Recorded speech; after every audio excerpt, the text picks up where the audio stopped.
Desperate times call for desperate measures, so I've hot-footed it back from Washington, D.C. Yes, it's Never Mind the Ballots, and I am Harry Cole. When we launched this show in 2024, I never thought its title would be so appropriate. And what I've stumbled into today, jet-lagged and bleary-eyed, is the most crackers political saga in recent memory. Welcome to the Westminster zombie apocalypse. Prime Minister Keir Starmer, the walking dead man of Downing Street, is clinging onto power by his fingertips.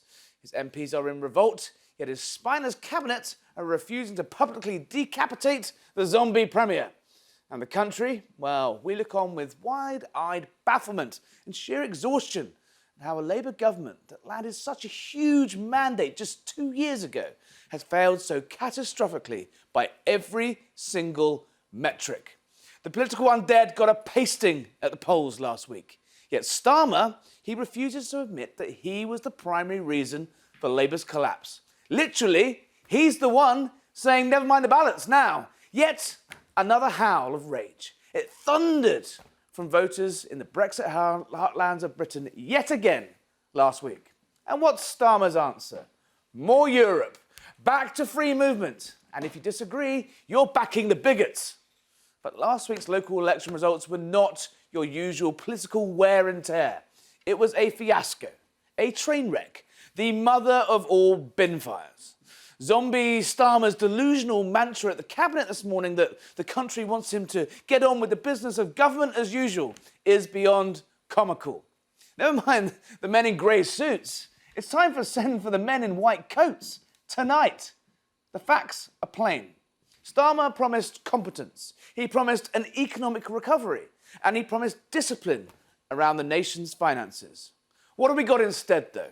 A government with no plan, blasting a fire hose of cash into an already bloated public sector and welfare system. Just look at the stats.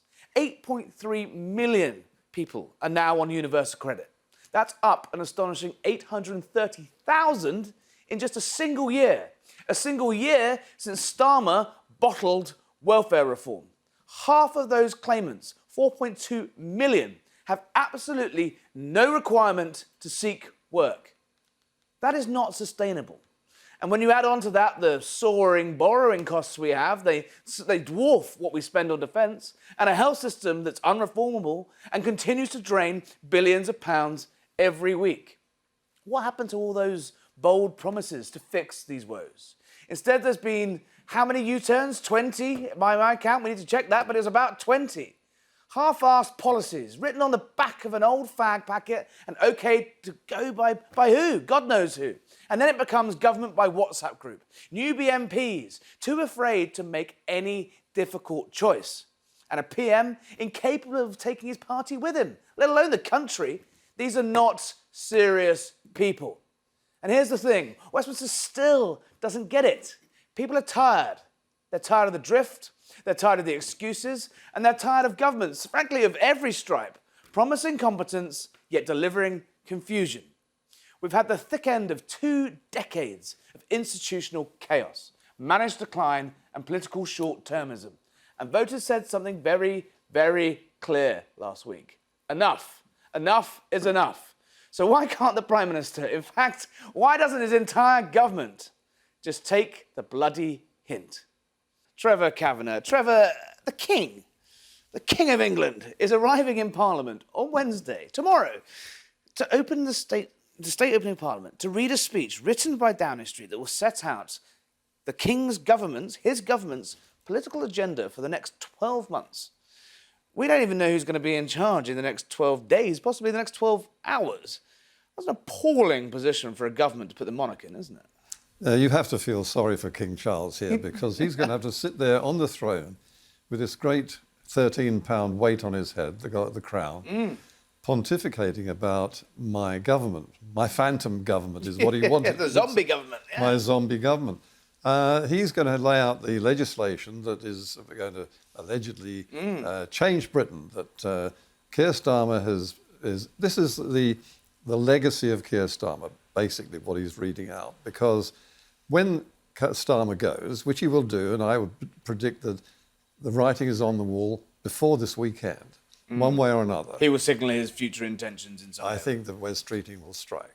And I think that he will get the numbers, and he has to do it. He's got no choice. I mean, Jack made the very good point that he has to follow the example, not of David Miliband, who faltered at the last moment, but Margaret Thatcher, who stabbed the knife into Ted Heath and went on to glory. He knows that, and he knows that if he leaves it any longer, Andy Burnham could win a seat, although I don't think that's certain at all. And then he's got a long wait before he gets his chance to put his case forward. The big risk is that he successfully launches a leadership campaign with his 81 plus supporters. And the only people who can fight him, really, because Angela Rayner's still under this cloud out of tax cloud, still hasn't settled with HMRC. Burnham's out of the picture, is Ed Miliband. Oh, God, and a few other also rats. And this ties in with the catastrophe that's waiting us all, which is an economic crisis. Well, yes. We spoke the other day about the fact that, look at the the 25-year bond market is at, 10-year bond market is a 25-year high. This puts Liz Truss's, graph in, it dwarfs it. And yet we're just sort of carrying on as if everything's fine. I mean, the bond market couldn't be clearer. They're saying they do not like a shift to left. And every time that it looks like Keir Starmer might survive and Rachel Reeves might survive, the bond market is saying, look, we might not like these people, but it's better than the other lot. Yes, and you couldn't shift much further to the left economically than Ed Miliband. I think we were heading for a recession way back before Gaza, before Iran. And I think that the budget that Rachel Reeves has brought in, the welfare spending, the borrowing, the mounting debt and the tax burden. The tax burden, all of these things are the sort of formula for a recession. Now it's been exacerbated beyond any chance of recall by what's happening here today in Downing Street. And we are really seriously heading for a very major and painful recession for which this government will be blamed.